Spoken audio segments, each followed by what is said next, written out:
So what changed between the first quarter when they scored 22 and the rest of the way where they barely even scored more than 22 in three quarters? We adjusted a little bit defensively, and we lost some guys off of their stuff. And when you play Bills teams, they're going to be prepared. So, they did some stuff that was a little bit different than the first time we played them. We adjusted, and I thought a lot of it was effort too.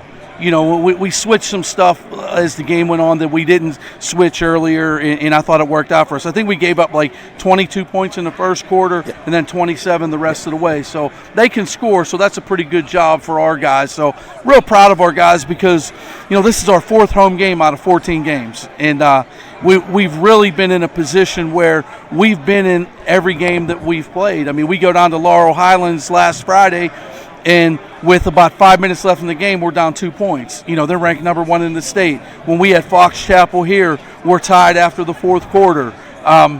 Central Catholic here, we came back and got the single digits going to the end of the third quarter. We have a really difficult schedule, and it seemed like we made some shots Tuesday at Butler as the game went on, and we made foul shots.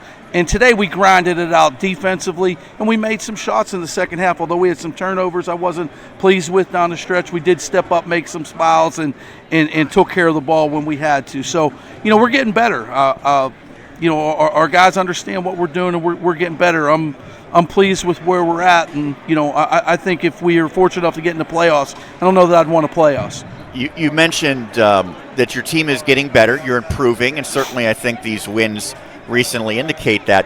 Talk about what you want your team ideally to look like, because this is your first year guiding this program. You had a lot of success elsewhere, but here at Norwin, a team that has struggled over the last handful of years, what have you tried to bring?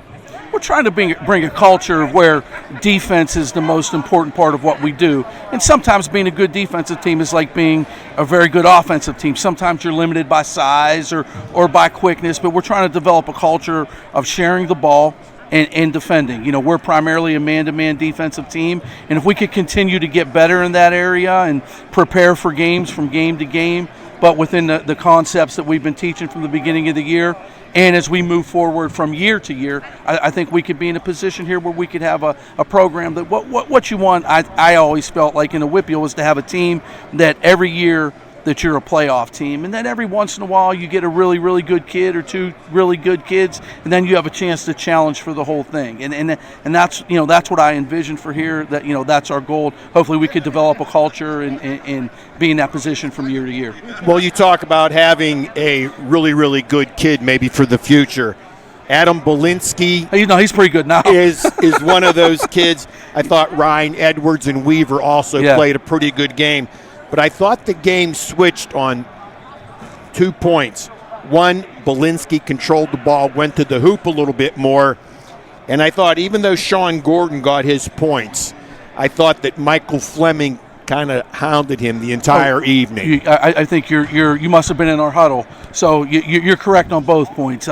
Sometimes we settle for too many jump shots. Adam's really difficult to deal with going at the rim. And we put Michael did a really nice job on Devin Carney Tuesday from Butler. Michael did a really nice job last week when we played Laurel Highlands. And I thought Gordon scored, but Gordon earned. When we played him up there, he didn't earn like he earned tonight, so we made him earn. So Michael does a really nice job. He understands our concepts, and for maybe what he lacks in size, and sometimes like he's a decent athlete, not a great athlete, he makes up for with heart and with intelligence. So. And I thought when Belinsky went to the hoop, their big guys, the three senior big guys, they all got in foul trouble there. Yes, and that was it. When Adam does that, I mean, even Bill had his team deployed in the right place, but Adam's one of those types of players, though, that he could still get where he wants to get, even if you deploy your team in a certain way. So, yeah, Adam's, the guys you talk about are good players, but Adam, I think, has the opportunity to really be something special. He's been good this year, but I think that his ceiling is far away. He could really get better. Coach, you basically play your 5 starters almost the entirety of the game. I'm sure that's not probably ideal, and they accounted for all your scoring.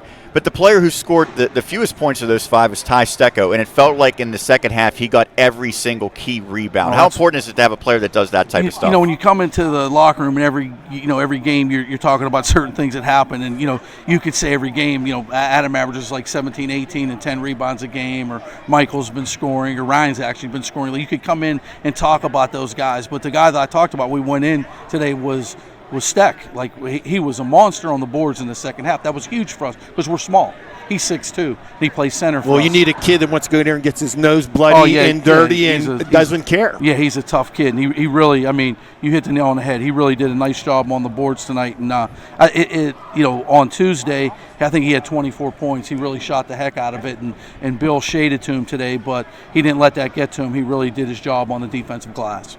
You make the trek down to Oakland, playing Pittsburgh Central Catholic next up. Not over a bridge. Yeah, yeah. Be safe. That's a very good team, obviously, and people have realized that that's going to be one of the top teams in this section. It's played out like that. What's going to be key to continue this run for you? I think the first time we played them, early on, we were nervous.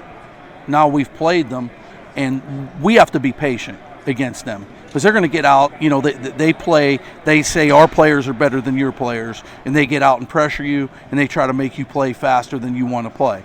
If we can handle that first wave of defense from them and move the basketball, I think we have an opportunity to stay in the game. And when you're on the road or you're against a team that, if this was the NCAA or something, you wouldn't be favored. You want to be in contact when you get into the fourth quarter. And I think that will avail itself to us if we're patient on Tuesday. Coach, congratulations. Thank you for doing this. Right. Appreciate it, guys. Okay, thanks. All right. Yeah, I was going to say, I don't know what you guys to come over here anymore. This is the first time I get to come. You can come back now. Okay. We're allowed to come back now, Roger. We thank Lance Maha, head coach for the Norwin Knights. 59-49, they knock off Hempfield area.